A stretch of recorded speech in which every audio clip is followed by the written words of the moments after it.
the stroke of the midnight hour, when the world sleeps, India will awake to life and freedom.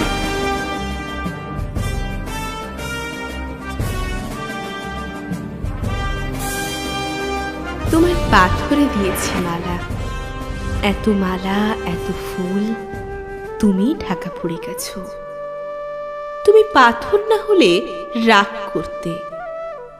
56 বছর আগের এক মধ্যরাতে Elgin রোডের 3 তলা ঘরে আলো জ্বলছিল। চাদর গায়ে এক ছায়ামূর্তি পায়চারি করছিল অবিরাম। বাইরে রাস্তায় ইংরেজ পুলিশের চর সতর্ক সজাগ চোখে দেখছিল। তার সব সতর্কতাকে বুথ বানিয়ে তুমি তখন অন্ধকার চিরে ছুটে চলেছিলে আলোর পথে। দেশের মানুষ কাকপক্ষী কেউ টের পায়নি।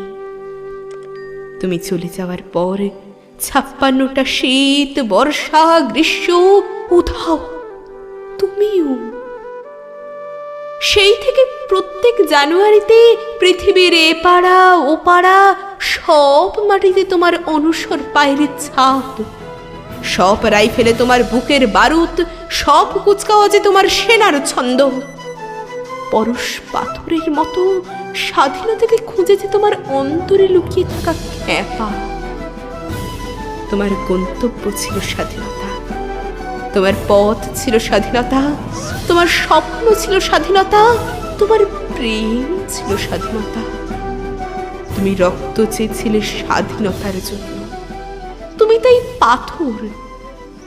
যারা স্বাধীনতার আড়ালে চেয়েছিল গদি, চেয়েছিল সিংহাসন, ইংরেজের ছেড়ে যাওয়া লুটের রাজপাট, তারা রইল সুখে।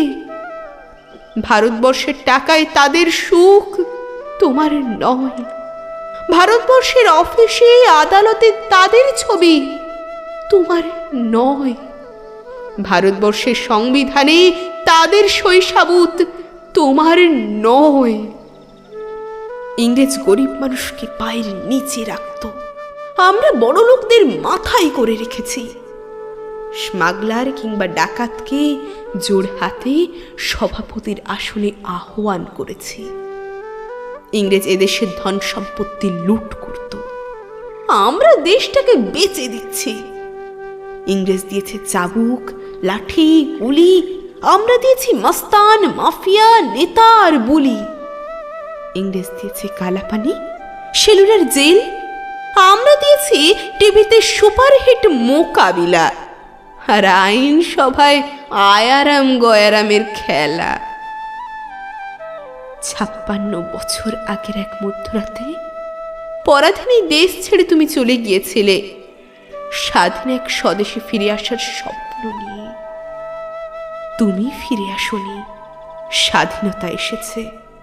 তার কাঁধে ঝুলি ভরে নিয়ে এসেছে ভোট নামক রাজস্বয় যজ্ঞ, গণতন্ত্র নামক চিরাচরিত মৎসান্যায়, প্রগতি নামক লোক ঠকানো স্ট্যাটিস্টিক্স, সংহতি নামক বিস্ফোরণের চুরমার, ঐতিহ্য নামক মন্দির মসজিদের ঝগড়া, আর সমুদ্র হিমাচল ভরিয়ে দেওয়া ভাষণ, ভাষণ আর ভাষণ।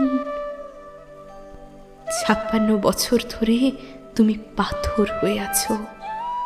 56 বছর ধরে ভারতবর্ষ অধীর অপেক্ষায় কান পেতে আছে। ইথার তরঙ্গে কবে হঠাৎ শোনা যাবে স্বাধীনতার নিজস্ব কণ্ঠস্বর। আমি সুভাষ বলছি, আমি সুভাষ বলছি।